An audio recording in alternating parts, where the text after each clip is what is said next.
Hardik Pandya is come back. મિત્રો, હાર્દિક પંડ્યાએ બતાવી દીધું કે કમબેક કેવી રીતે કરવું. મિત્રો, વાત કરીશું ઇન્ડિયા અને આફ્રિકા વચ્ચેની પહેલી T20Iની.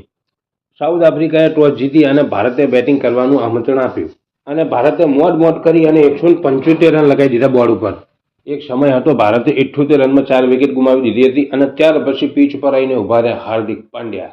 અને હાર્દિક પંડ્યાએ કેશવ મહારાજની ઓવરમાં 2 છક્કા મારી અને બતાવી દીધું કે પીચ ગમે એવી હોય, આપણાને કોઈ ફેર પડતો નથી. ભારતની આ જીતમાં મેન યોગદાન હોય તો હાર્દિક પંડ્યા. 59 રન બનાવ્યા અને પહેલી ઓવર નાખવા આવ્યા, એમાં પહેલા જ દડે વિકેટ લીધી, એટલે 59 રન પ્લસ 1 વિકેટ. તો વાત કરીએ ભારતની બેટિંગની.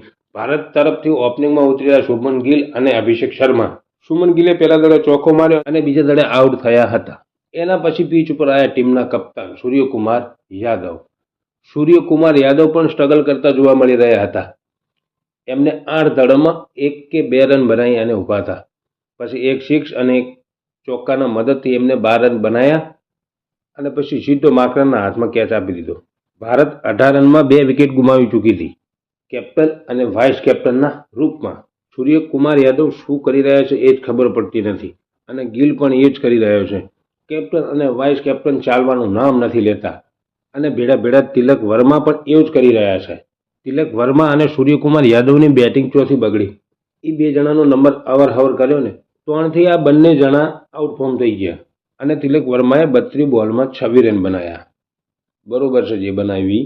અક્ષર પટેલે 21 દડોમાં 23 રન બનાવ્યા અને હાર્દિક પંડ્યાએ 59 રન બનાવ્યા 28 દડામાં, 100 ચોકા અને 4 છક્કા.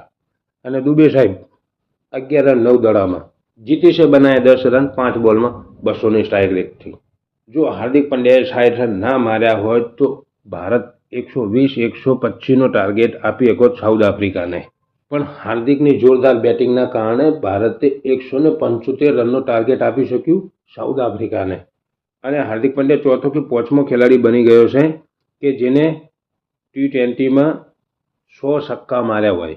એવો ચોથો કે પાંચમો ખેલાડી બની ગયો છે હાર્દિક પંડ્યા.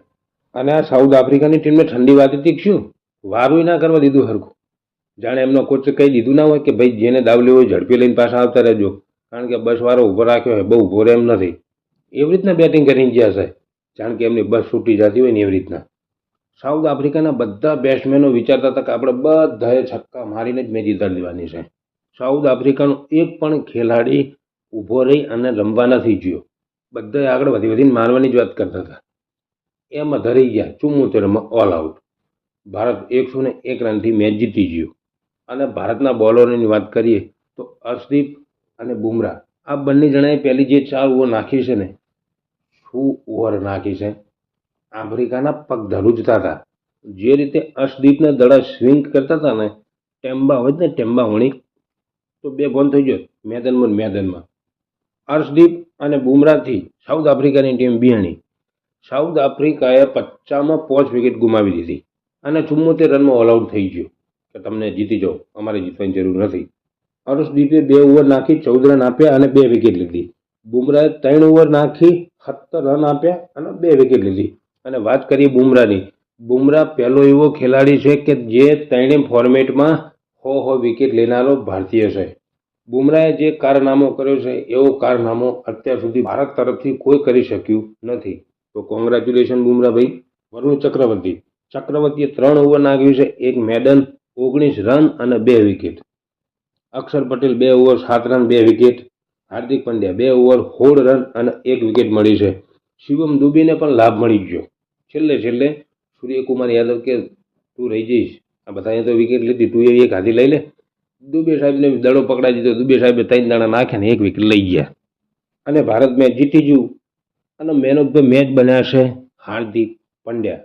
અને છેલ્લે કહેવા માગું છું સૂર્યકુમાર યાદવ અને શુભમન ગિલ, તમે 2 જણા કંઈક બાધા રાખો કે તમારું પ્રદર્શન સારું આવે. ન કે ગોતીભાઈ છે 2026નો વર્લ્ડ કપ આવતા તમને ઘર ભેગા કરી દેશે.